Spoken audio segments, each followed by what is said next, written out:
Welcome to Byju's online learning classes. नमस्कार दोस्तों, आज हम लोग डेली करंट अफेयर में 17 अगस्त 2020 के समाचार पत्रों में से बातें करेंगे जो कि आपके आगे की परीक्षाओं में यानी कॉम्पिटिशन्स में आपको हेल्प मिलेगी। तो इसमें जो महत्वपूर्ण टॉपिक हैं, जैसा कि हम लोग रोज चर्चा करते हैं, तो उसी पैटर्न पर आज भी हम चर्चा करेंगे, जैसे नेशनल, इंटरनेशनल, राष्ट्रीय, अंतरराष्ट्रीय व्यक्तित्व, books and awards, sports section, आज का इतिहास, इन सब की चर्चा हम लोग एक एक करके करेंगे। तो सबसे पहले हम लोग चर्चा करते हैं राष्ट्रीय और अंतरराष्ट्रीय मामले, यानी नेशनल एंड इंटरनेशनल अफेयर। तो फर्स्ट टॉपिक है another record for PM Modi. एक और रिकॉर्ड बनाया नरेंद्र मोदी ने। क्या रिकॉर्ड बनाया उन्होंने?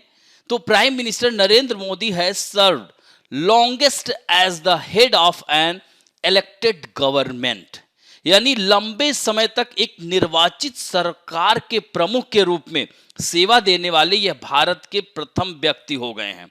वैसे तो देखा जाए तो पंडित जवाहरलाल नेहरू प्रधानमंत्री 17 साल रहे हैं, लेकिन अगर इस तरह से देखा जाए कि लगातार जैसे मुख्यमंत्री को भी जोड़ दें और साथ में प्रधानमंत्री, कई ऐसे प्रधानमंत्री हैं जो सीएम भी रहे हैं, तो इस तरह से नरेंद्र मोदी का कार्यकाल 18 वर्ष का हो गया, यानी 18 वर्ष 306 डेज, यानी since his Gujarat days to as two time prime minister of India, PM Modi has held the post for all total of year. तो ये फैक्ट है, इसको याद रखिएगा। अब थोड़ा सा नरेंद्र मोदी जी के बारे में जान लीजिए। इनका जन्म हुआ था 17 सितंबर 1950 को वडनगर यानी गुजरात में हुआ था, और यह व्यक्ति यानी कह सकते हैं 14वें मुख्यमंत्री बने ये गुजरात के, और कब से कब तक 2001 से लेकर 2014 तक थे। फिर 15वें प्राइम मिनिस्टर बने, कब? 2014 से लेकर वर्तमान तक। इन्होंने बहुत सारे कार्य किए, इतिहास बना इनके समय में। ट्रिपल तलाक कानून खत्म किया गया, 370 धारा को समाप्त किया, अयोध्या मंदिर जैसे मुद्दे इन्हीं के कार्यकाल में सॉल्व हुए, जैसे डिमोनेटाइजेशन आप लोगों ने सुना होगा। इनकी जो पुस्तकें हैं, जैसे एग्जाम वॉरियर, ज्योतिपुंज, एक भारत श्रेष्ठ भारत, कर्मयोग, ये सब महत्वपूर्ण इनकी पुस्तकें हैं। इन्हें बहुत सारे पुरस्कार भी, जैसे 2019 में सियोल शांति पुरस्कार मिला था, सियोल पीस प्राइज। 2016 में इनको सऊदी अरब का हाईएस्ट अवार्ड, सिविलियन अवार्ड मिला था, द ऑर्डर ऑफ अब्दुल्ला अजीज अल सऊद। और अफगानिस्तान के राष्ट्रपति अशरफ गनी ने इनको अफगानिस्तान का भी सर्वोच्च नागरिक पुरस्कार दिया था। उस पुरस्कार का नाम था अमानुल्लाह खान अवार्ड। इसी तरह से champion of the earth award 2018 भी इन्हीं को मिला है, तो ये ध्यान रखेंगे। इसी तरह से यूनाइटेड अरब अमीरात ने order of Zayed, highest civilian award, 2019 में मिला था। इसी तरह से रूस ने अपने सर्वोच्च नागरिक सम्मान सेंट एंड्रू ऑर्डर से भी सम्मानित किया था 2019 में ही। 2014 में ही फोर्स मैगजीन में इनका 14वां स्थान था, 14th पोजीशन था। 2015 में यह 9वें रैंक पे थे फोर्स मैगजीन में। 2016 में विश्व प्रसिद्ध फोर्स मैगजीन में विश्व के शक्तिशाली व्यक्तियों में इनका 9वां स्थान था। तो यह है, इस तरह से यह महत्वपूर्ण व्यक्तित्व हैं। अब हम लोग बढ़ते हैं, अगला है national commission for women will launch helpline on mental torture. राष्ट्रीय महिला आयोग जल्द ही लॉकडाउन के दौरान जो मानसिक यातनाओं से ग्रसित हैं, महिलाओं का जो घरेलू हिंसा है, ये सब सारी जो घटनाएं हैं, उसके लिए 24 घंटे चलने वाली हेल्पलाइन लॉन्च करने की योजना है। दोस्तों आपको बता दें, संयुक्त राष्ट्र भी इसको लेकर के बहुत चिंतित है, यानी यूनाइटेड नेशन, पूरे विश्व में यह परिस्थिति बन गई है कि घरेलू हिंसा की घटनाएं बढ़ गई हैं। इसी तरह से अगर हम अपने भारत की बात करें तो अप्रैल माह की बात करें तो सबसे ज्यादा पिछले साल भर में उतनी घटनाएं नहीं हुई जितनी इन साथ में अप्रैल मई में हुई। तो ये इस तरह से, इसीलिए राष्ट्रीय महिला आयोग ने इस पर यह हेल्पलाइन 24 घंटे का शुरू करने की बात चल रही है। यह पहले उत्तर भारत से शुरू किया जाएगा और उसके बाद धीरे धीरे पूरा, यानी it will be expanded across India, यानी पूरे इंडिया में यह लॉन्च कर दिया जाएगा, ये ध्यान रखेंगे। और महत्वपूर्ण है इसमें, ध्यान रखेंगे, राष्ट्रीय महिला आयोग, इसकी स्थापना कब हुई थी? तो 1990 एक्ट था, ये ध्यान रखिएगा, अधिनियम के तहत, और 1992 में यह स्टैब्लिश हुआ 10 जनवरी 1992 को। और पहली महिला अध्यक्ष थी जयंती पटनायक, और वर्तमान में रेखा शर्मा है। अब नेक्स्ट टॉपिक है, इंटरनेशनल इशू है, कह सकते हैं अंतरराष्ट्रीय खबरों में से है, लेकिन यहां पर हमको राजनीतिक बातें नहीं करनी है, यहां महत्वपूर्ण बातें हैं जो कि हमने इसमें डाला है पॉइंट्स को, इसी को आपको याद करना है। तो जैसे आप देख सकते हैं कि Iran angry over Israel UAE deal, कल के ही न्यूज में था कि इजराइल और संयुक्त अरब अमीरात, जिसे यूनाइटेड अरब अमीरात, दोनों में शांति समझौता हुआ है। दोस्तों, इन दोनों में शांति समझौता में जो मध्यस्थता की भूमिका जो निभाया है वह है यूएस, याद रखिएगा, डोनाल्ड ट्रंप की मध्यस्थता में दोनों के बीच समझौता हुआ है। तो ये बहुत ही महत्वपूर्ण समझौता है, और ध्यान रखेंगे यूएई इजराइल के साथ राजनयिक संबंध स्थापित करने वाला पहला खाड़ी देश, और ध्यान रखिएगा तीसरा अरब देश है, ये ध्यान रखिएगा। इससे पहले कौन कौन? मिस्र है 1979 में, और जॉर्डन है 1994 में। तो तीसरा अरब देश हो गया है कौन? संयुक्त अरब अमीरात, ये ध्यान रखेंगे। और खाड़ी देशों में पहला है इजराइल के साथ संबंध स्थापित किया है। तो इसमें जैसे बात करेंगे तो यूरोपीय यूनियन, फ्रांस, अमेरिका, चीन समेत दुनिया के कई देशों ने इसका स्वागत किया है और लोग खुश हैं, इससे वेलकम किया है। लेकिन ईरान, टर्की, फलस्तीन जैसे देशों ने इसकी तीखी आलोचना की है, अपोज किया है। इवन ईरान तो युद्ध तक की धमकी दे डाला है। तो यह काफी महत्वपूर्ण है दोस्तों। एक नया समीकरण देखने को मिल रहा है। तो इसमें सबसे महत्वपूर्ण हो जाता है, अब यूनाइटेड अरब अमीरात क्या है? मैप में आप देख सकते हैं इसकी राजधानी आबू धाबी है। दोस्तों, ये 7 शेख राज्यों का देश है। तो इसमें आबू धाबी, शारजहां मैच होता है, दुबई, अल कुवैन, अजमान, फुजराय और रसल खैमा, ये सबसे बाद में जुड़ा, ये 1972 में जुड़ा था, याद रखना। तो 1971 में संयुक्त अरब अमीरात की स्थापना हुई थी। दोस्तों, इसका सबसे बड़ा नगर जो है वो दुबई है, आप लोगों ने सुना होगा। और यहाँ की जो करेंसी है वह दिरहम है, और राजधानी क्या है? कैपिटल अबू धाबी है, और यहाँ के राष्ट्रपति खलीफा बिन जायद अल नाहयान हैं। और प्राइम मिनिस्टर कौन है? तो मोहम्मद बिन राशिद अल मखदूम हैं। तो ये ध्यान रखेंगे, फैक्ट महत्वपूर्ण हो जाता है। नेक्स्ट है Israel. The modern nation of Israel was establish in 1948, 1948 में इसकी स्थापना हुई थी। यहां मानचित्र में आप देख सकते हैं, इधर मेडिटेरियन सी है, भूमध्य सागर है, और इधर आप देख रहे हैं ना जॉर्डन है, ये सीरिया है, स्पर्श कर रहा है, लेबनान है। तो लेबनान की राजधानी क्या है? बेरूत है। सीरिया की दमिश्क है कैपिटल, जॉर्डन की अम्मान है, और इजिप्ट की कायरो है, जिसे काहिरा भी कहते हैं, which is situated on the bank of नील रिवर, नाइल रिवर, जो कि वर्ल्ड लॉन्गेस्ट रिवर है। कौन? नील नदी, ये ध्यान रखेंगे।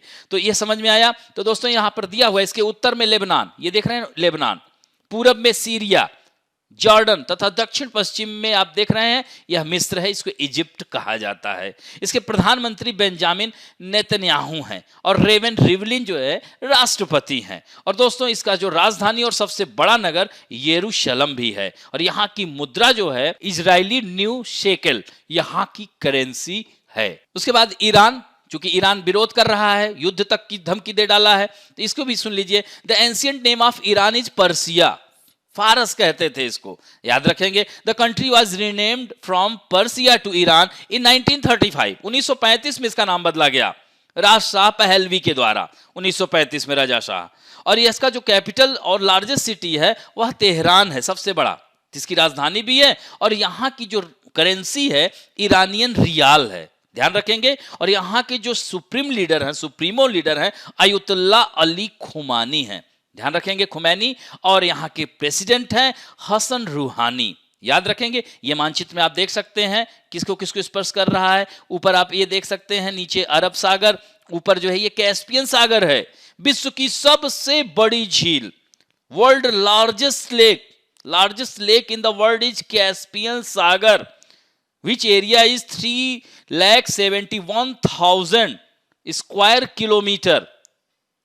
6 country touches कैरेबियन सी। यहां पर आप देख सकते हैं ना, इसको याद करने का फार्मूला याद रखिएगा, RAKET या IT कह सकते हैं। तो R फॉर रूस, ए फॉर अजरबैजान, के for Kazakhstan, I for Iran और टी फॉर तुर्कमेनिस्तान। तो देख रहे हैं ना, तो ये तुर्कमेनिस्तान, इसकी राजधानी क्या है? अशखाबाद है। रूस की राजधानी मॉस्को है। अजरबैजान की राजधानी बाकू है। कजाकिस्तान की अस्ताना है। ऐसे याद हो जाएगा आपको राजधानियां, कभी एक साथ राजधानी नहीं याद करिएगा, और आपके एग्जाम में अक्सर राजधानी पूछ लिया जाता है। तो दोस्तों याद रखेंगे कि कैस्पियन सागर विश्व की सबसे बड़ी, और वो भी क्या है? खारे पानी की झील। लेकिन ये ध्यान रखिएगा, saline lake in the world, ये ध्यान रखिएगा बड़ी, और पूछा जाए कि वर्ल्ड सैलाइन कहते हैं ना, विश्व की सबसे खारे पानी की झील अगर पूछा जाए, ये बड़ी है, ध्यान रखिएगा। तो लार्जेस्ट सैलाइन लेक जो है वो टर्की में है, जिसका नाम वॉन लेक है। याद रखेंगे, वॉन लेक विश्व की सबसे खारे पानी की झील, यानी saline lake in the world, यानी विश्व की सबसे खारे पानी की झील क्या कहोगे? Van lake. और बड़ी कह सकते हैं, और ये इसकी जो नेचर है क्या है? सैलाइन है, यानी लमड़ीय झील है, ध्यान रखेंगे। अब नेक्स्ट हम लोग बढ़ते हैं, EU लॉन्चेस निर्माण Shri for Orissa and Maharashtra women in housing sector. तो दोस्तों ये योजना है आवास योजना निर्माण श्री, सीधे लाइन याद रखिएगा। तो यूरोपीय यूनियन समझते हैं, यूरोपीय यूनियन यानी इसमें सारे यूरोपीय देशों का संगठन है।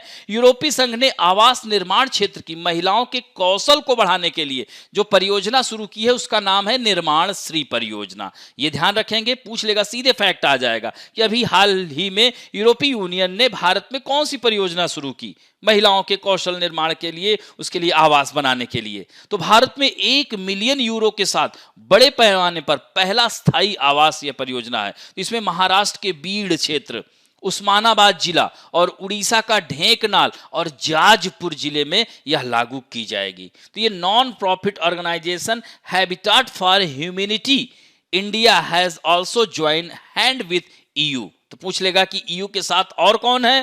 तो एक गैर लाभकारी संगठन है, उसका नाम क्या है? हैबिटेट फॉर ह्यूमैनिटी इंडिया, इसके साथ है वित्त पोषण में, किसके? यूरोपीय संघ के। तो ये फैक्ट है, इसको याद रखेंगे। और इसमें महत्वपूर्ण ये है कि अब जो हैबिटेट फॉर ह्यूमैनिटी इंडिया है, इसका हेडक्वार्टर मुंबई महाराष्ट्र में है। इसके जो डायरेक्टर हैं राजन सैमुअल हैं। तो ये फैक्ट है, इसको याद रखेंगे, इसको भी ये पॉइंट्स देख लीजिएगा। अब बढ़ते हैं हम लोग नेक्स्ट टॉपिक की ओर। The largest plasma bank in the country in Lucknow. Bharat का सबसे बड़ा प्लाज्मा बैंक कहां खोला जा रहा है? लखनऊ में। इसकी यूनिट 830 यूनिट यहां पे संग्रह किया जाएगा दोस्तों। और देश का जो प्रथम प्लाज्मा बैंक की शुरुआत की गई थी दोस्तों, वह दिल्ली में की गई थी, याद रखेंगे। तो इसमें महत्वपूर्ण है, लखनऊ के KGMU में देश का सबसे बड़ा प्लाज्मा बैंक खोला जा रहा है। अब जिसमें प्लाज्मा दान कौन कर सकता है, इसमें थोड़ा सा हम आपको यहां बताएंगे प्लाज्मा थेरेपी क्या है, ये भी जानना जरूरी। पहले इसको देख लीजिए कि ये प्लाज्मा कौन डोनेट करता है। यानी patient cured of corona 14 days after discharge, यानी कोरोना से ठीक हो चुका जो मरीज होता है, डिस्चार्ज होने के 14 दिन बाद वह प्लाज्मा डोनेट कर सकता है। इसी तरह से पेशेंट हु हैव एंटीबॉडीज, यानी एंटीबॉडी मतलब क्या है? प्रतिरक्षा, एंटीबॉडीज प्रेजेंट आफ्टर एग्जामिनेशन, यानी कह सकते हैं जांच के बाद एंटीबॉडी मौजूद मिले, वह व्यक्ति कर सकता है।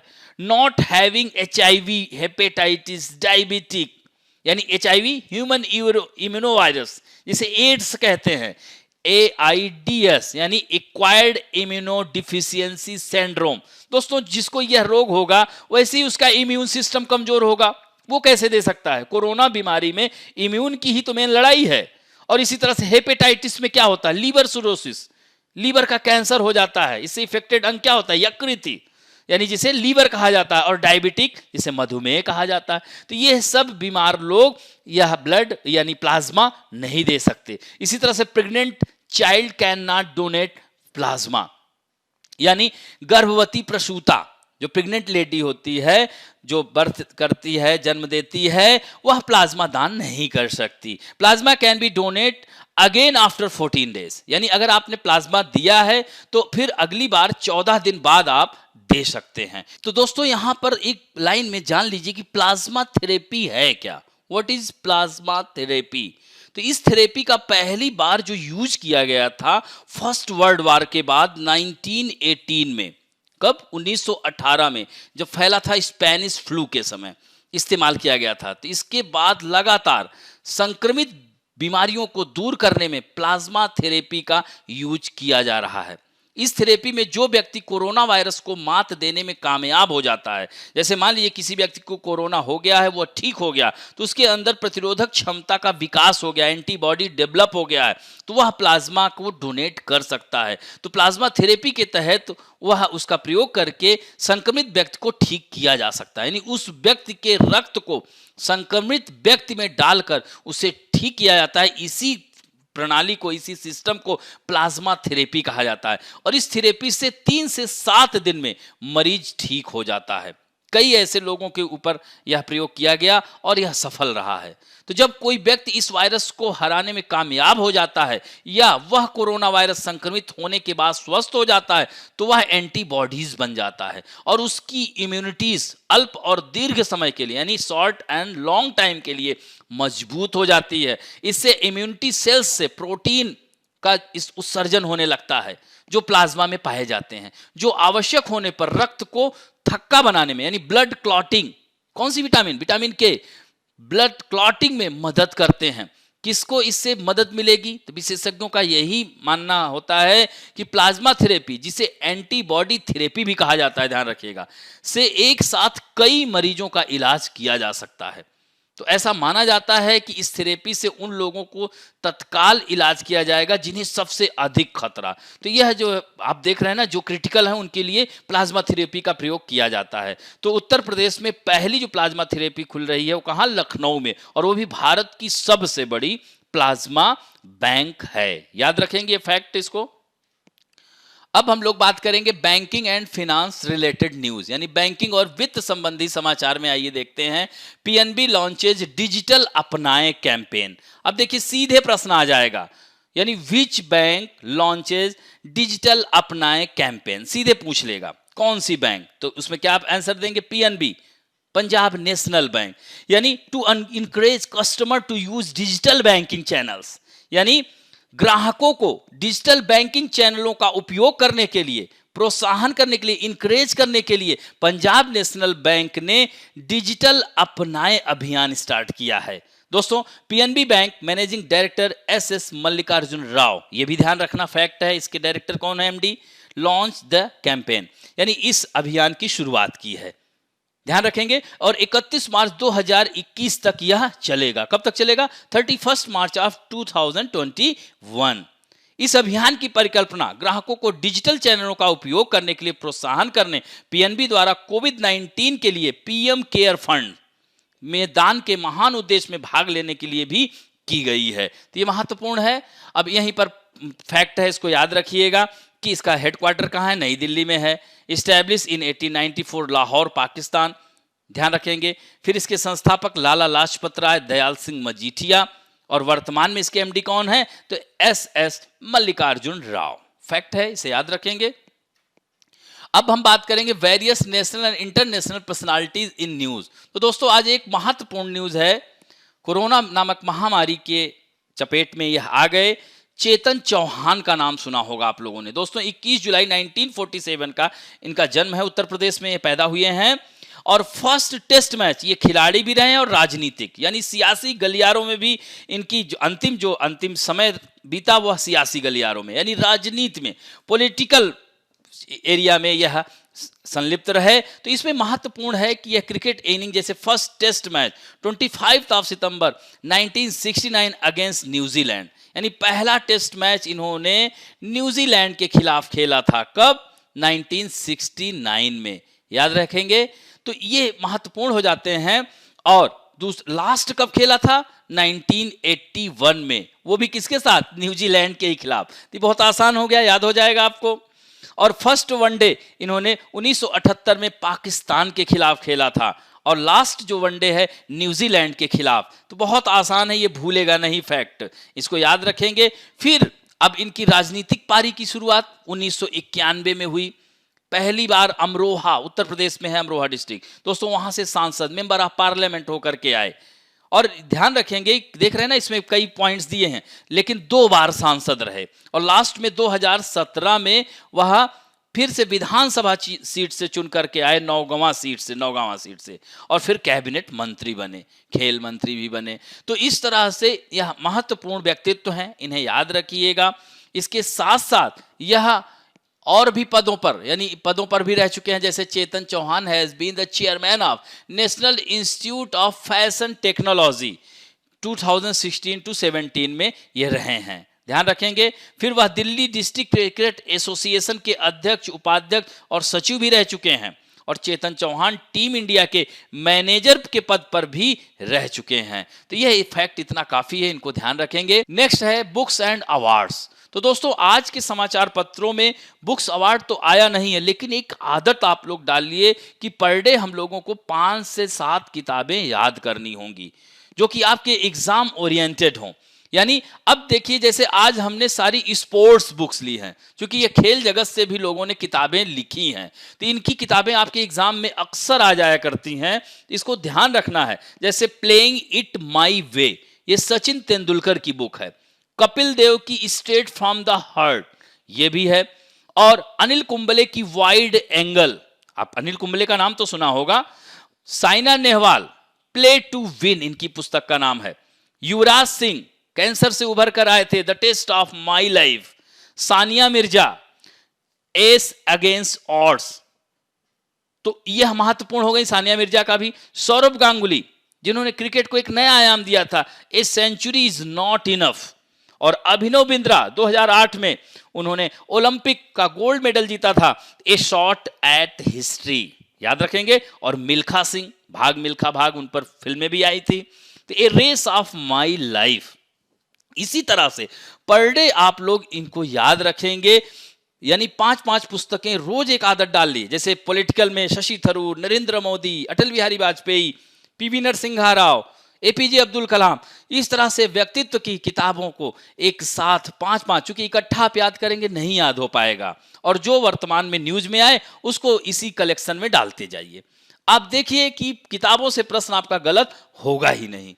अब नेक्स्ट हम लोग बढ़ते हैं ज्ञानपीठ अवार्ड, पुरस्कार। अब देखिए, जैसे आज कोई पुरस्कार नहीं आया था, लेकिन मैंने सोचा कि आपके एग्जाम में यही अकेले सिर्फ नहीं आता कि यह पुरस्कार किसको मिला, यह भी आ जाता है कि यह किस जगत में दिया जाता है, किस क्षेत्र में दिया जाता है। This award is related to which sector, which region, सीधे प्रश्न आ जाता है। जैसे पूछ लेगा ज्ञानपीठ अवार्ड किस क्षेत्र में दिया जाएगा, लिटरेचर का हाईएस्ट अवार्ड है, साहित्य जगत का सबसे उच्चतम पुरस्कार इसे कहा जाता है। दोस्तों 1961 में इसको स्थापना की गई थी, और 1965 से यह दिया जा रहा है ज्ञानपीठ अवार्ड।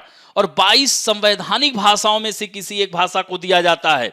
2019 में अंग्रेजी भाषा को भी जोड़ा गया 2018 में, तो इसीलिए घोषणा एक साल लेट रहता है ना, तो 2018 का इसीलिए अमिताभ घोष को, इंग्लिश के लेखक थे, उनको मिला था, ये ध्यान रखेंगे। तो इस तरह से आप देखिए कि पहला जो ज्ञानपीठ 1965 में जी शंकर कुरूप को मिला था, मलयालम कवि थे। और 55वां जो 2019 का मिला है वो भी मलयालम कवि ही हैं, ये ध्यान रखेंगे। 55th 2019 और 220 का भी घोषणा नहीं हुई है कि इसमें कितनी नगद राशि दी जाती है। 11 लाख रुपए सीधे आ जाएगा एग्जाम में। इसमें नगद राशि, प्रशस्ति पत्र और सरस्वती देवी की प्रतिमा, कांस्य की प्रतिमा दी जाती है, ये ध्यान रखेंगे। Bronze statue of goddess Saraswati, याद रखेंगे। तो ज्ञानपीठ अवार्ड इसमें महत्वपूर्ण हो जाता है। वर्तमान का कौन, और पहला ऐसा हिंदी लेखक कौन थे जिनको ज्ञानपीठ पुरस्कार मिला था, तो दोस्तों 1968 में चिदम्बरा नामक पुस्तक के लिए सुमित्रा नंदन पंत को दिया गया था। और यहीं पर फिर एक प्रश्न आ जाता है, पहली महिला ज्ञानपीठ पुरस्कार पाने वाली, यानी first lady who get Jnanpith award, तो उनका नाम है आशा पूर्णा देवी, बंगला साहित्यकार थी। 1976 में इनको मिला था, याद रखेंगे। अब बढ़ते हैं स्पोर्ट न्यूज, खेल समाचार। ISL will be organise at 3 places in Goa.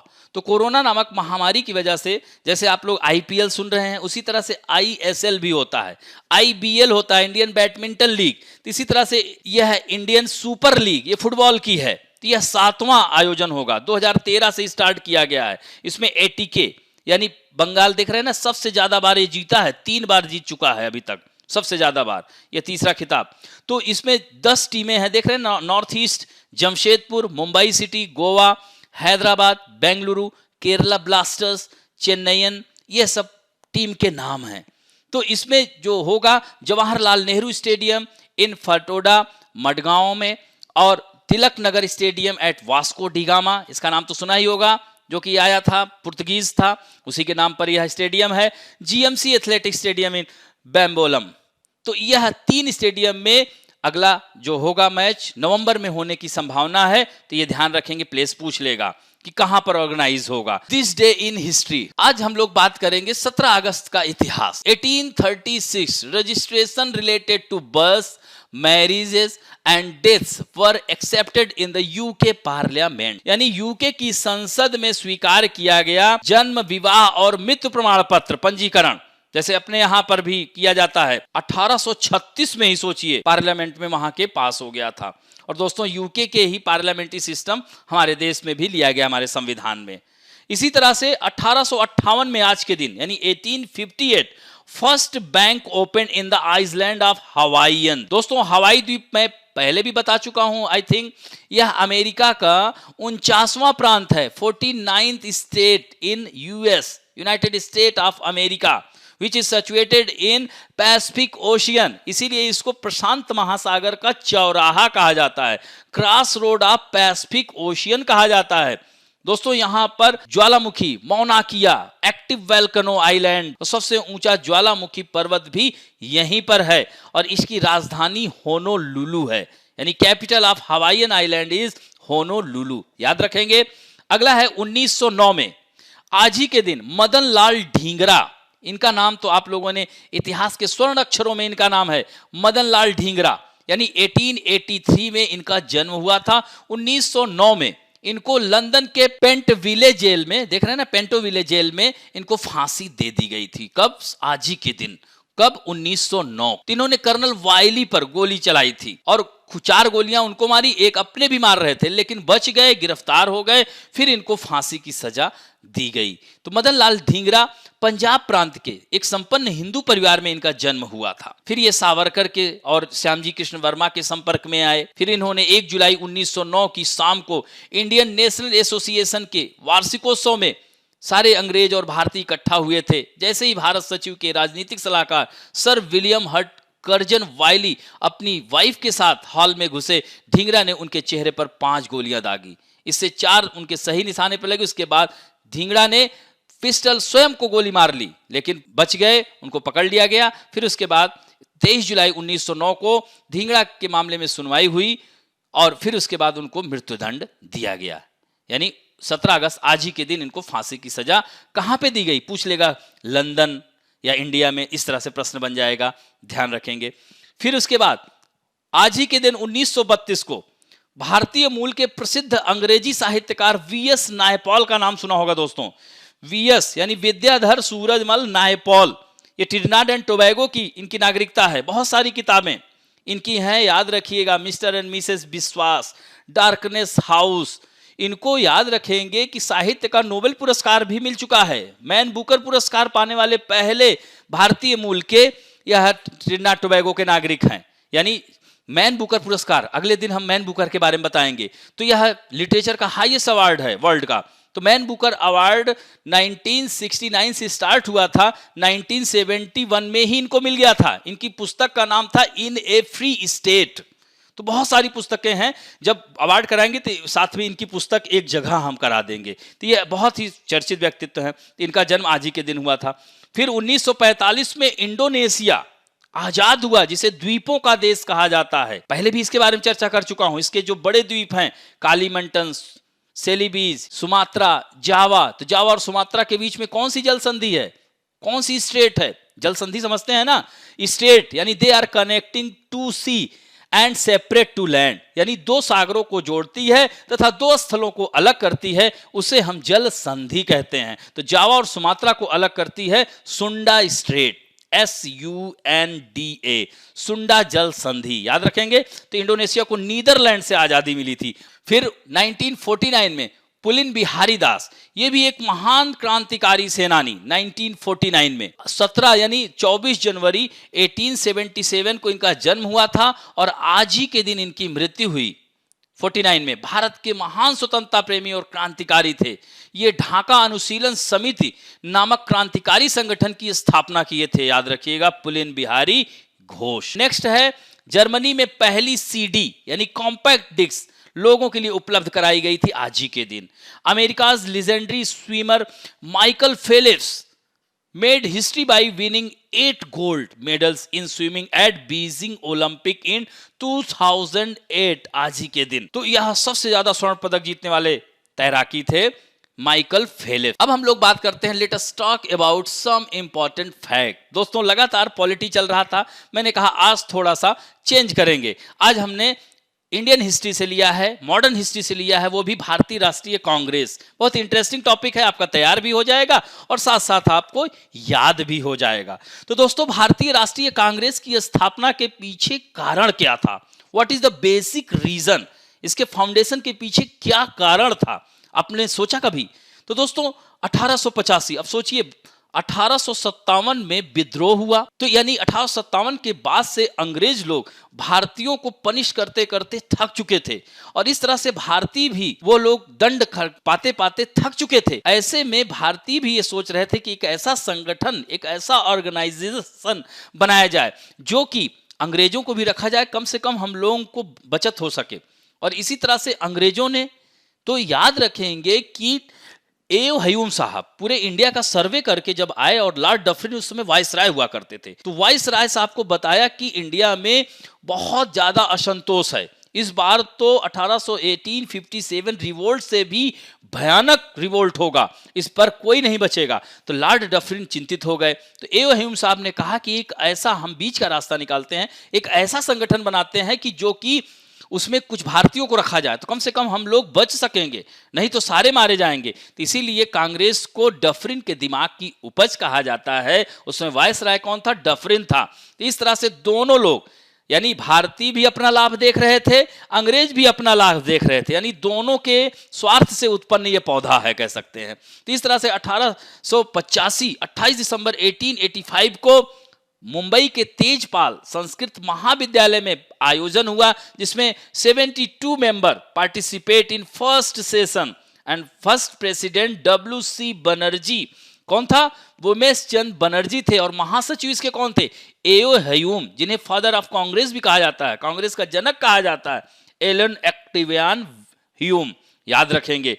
और इसमें पहली बार 72 प्रतिनिधि, ये भी ध्यान रखिएगा, 72 member participate in first session of Indian Congress, तो ध्यान रखेंगे।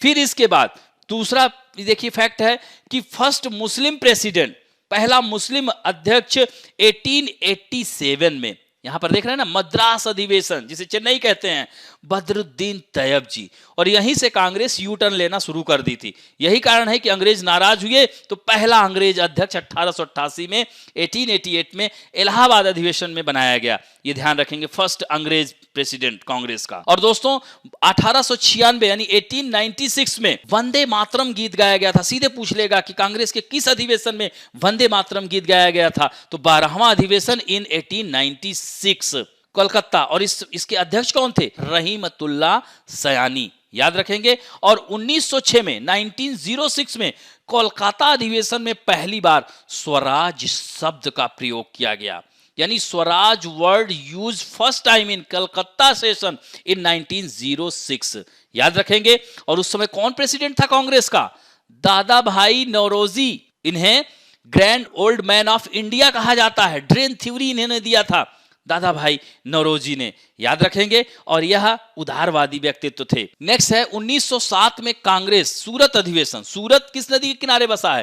तापी नदी के किनारे। और प्रथम विभाजन हुआ, यानी कांग्रेस 2 खंडों में बट गई, एक्सट्रीमिस्ट लीडर एंड मॉडरेट, उदारवादी और गरम दल। और गरम दल के नेता कौन थे? बाल पाल लाल, ध्यान रखेंगे, बिपिन चंद्र पाल, लाला लाजपत राय, बाल गंगाधर तिलक। फिर महत्वपूर्ण सेशन है 1911 का। 1911 के सेशन में क्या हुआ था? कलकत्ता अधिवेशन में जनगण मन, जो हमारा राष्ट्रगान है, वह गाया गया था। कब? 1911 में। और उस समय राष्ट्रीय कांग्रेस के अध्यक्ष कौन थे? पंडित विशन नारायण धर। नेक्स्ट है प्रथम महिला कांग्रेस अध्यक्ष 1917 में कौन बनी थी? Annie Besant. अब देखिए याद रखेंगे कि 1885 यानी 1885 से लेकर 1947 के बीच में 3 महिलाएं भारतीय राष्ट्रीय कांग्रेस की अध्यक्ष रही हैं। तो 1917 याद करने का मैं आपको बहुत आसान तरीका बताता हूं। 1917 में 8 आप जोड़ दीजिए, क्या होगा? 1925 में सरोजनी नायडू, याद रखेंगे सरोजनी नायडू कांग्रेस की अध्यक्ष थी। और फिर इसमें 8 और जोड़ दीजिए, फिर ऐड कर दीजिए, कितना हो गया? 1933 में नलिनी सेन गुप्ता, याद हो जाएगा।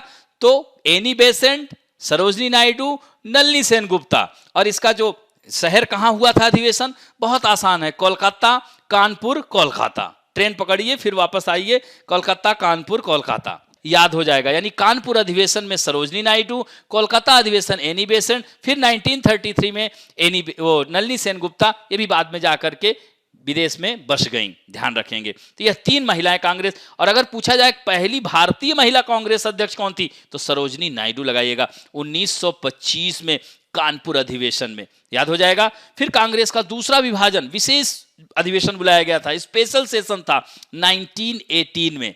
फिर से कांग्रेस टूट गई, कब? 1988 में। उसमें अध्यक्ष जो थे कांग्रेस के हसन इमाम थे और वो विशेष अधिवेशन बुलाया गया था। फिर 1918 में ही दिल्ली में हुआ था, पंडित मदन मोहन मालवीय को बनाया गया था अध्यक्ष। और नेक्स्ट है अबुल कलाम आजाद, सबसे युवा कांग्रेस के अध्यक्ष 1923 के स्पेशल सेशन में बनाए गए थे। मात्र 33 ईयर ओल्ड थे, इन्हें भारतीय राष्ट्रीय कांग्रेस का अध्यक्ष बनाया गया था। दोस्तों आज कांग्रेस के बारे में इतना फैक्ट काफी है, इसमें भी कम से कम 2 से 3 क्लास लगेगा इंपॉर्टेंट फैक्ट कलेक्ट करने में, ध्यान रखेंगे। अब हम लोग बढ़ते हैं नेक्स्ट सेगमेंट में, प्रैक्टिस, अभ्यास प्रश्न में। तो पहला क्वेश्चन है, जल्दी से आंसर दीजिएगा। Who is the first person born in independent India to hold the post of prime minister? यानी भारत में, स्वतंत्र भारत में जन्म लेने वाले भारत के पहले प्रधानमंत्री यानी व्यक्ति कौन है? तो वह नरेंद्र मोदी हैं। अभी बताया था ना, कब पैदा हुए थे? 1950 में, यानी भारत उस समय स्वतंत्र हो चुका था। नेक्स्ट, राष्ट्रीय महिला आयोग की अध्यक्ष कौन है? रेखा शर्मा। नेक्स्ट क्वेश्चन क्या है? निम्नलिखित में से राजधानी सुमेलित नहीं है। तो यूनाइटेड अरब अमीरात की राजधानी अबू धाबी है, कंफर्म है। ईरान की तेहरान है, ये भी सही है। इजराइल की यरूशलेम है। जॉर्डन की दोस्तों अम्मान राजधानी है, याद रखेंगे, AMMAN, अम्मान, ध्यान रखेंगे। तो ये हो गया। अगला है क्वेश्चन, भारत में यूरोपीय संघ द्वारा आवास निर्माण क्षेत्र की महिलाओं के कौशल को बढ़ाने के लिए शुरू की गई परियोजना का नाम क्या है? यानी what is the name of the project launch by the European Union in India to enhance the skills of women in the housing construction sector? तो वह है निर्माण श्री। उसका परियोजना का नाम क्या है? निर्माण श्री, याद रखेंगे। नेक्स्ट है, भारत का सबसे बड़ा प्लाज्मा बैंक स्थापित किया गया कहां? लखनऊ में। नेक्स्ट क्वेश्चन है कि ग्राहकों को प्रोत्साहित करने के लिए डिजिटल अपनाए अभियान किस बैंक ने शुरू किया है? तो वह है Punjab national bank. Next question है, चेतन चौहान किस खेल से संबंधित थे? दोस्तों क्रिकेट से थे। नेक्स्ट क्वेश्चन है, प्लेइंग इट माई वे पुस्तक के लेखक कौन थे? कौन है? सचिन तेंदुलकर, ध्यान रखेंगे। अगला है, इंडियन सुपर लीग फुटबॉल की आगामी प्रतियोगिता कहां आयोजित की जाएगी? यानी where will the upcoming Indian Super League football contest be held? In Goa. बताया था ना 3 जगहों पे होगी, 3 स्टेडियम्स। नेक्स्ट है, भारतीय राष्ट्रीय कांग्रेस के पहले मुस्लिम अध्यक्ष कौन थे? तो बदरुद्दीन तैयब जी। किस अधिवेशन में? 1887 मद्रास अधिवेशन में, ध्यान रखेंगे। तो इस तरह से आज हम लोगों ने राष्ट्रीय अंतर्राष्ट्रीय जगत की खबरों को लिया, खेल, पुरस्कार, पुस्तक, सभी चीजों को कवर करने का प्रयास किया। इतिहास से भी आज हम लोगों ने चर्चा की, साथ साथ जो आज की डेट का इतिहास था उसकी भी चर्चा की। आशा करता हूं कि आप लोगों को आज की क्लास अच्छी लगेगी। अगर अच्छी लगती है दोस्तों तो please like, share and subscribe. ज्यादा से ज्यादा अपने दोस्तों को बताइए, इसका लाभ ले सके। आशा करता हूं कि आप लोगों को आज का वीडियो अच्छा लगा होगा। थैंक यू दोस्तों।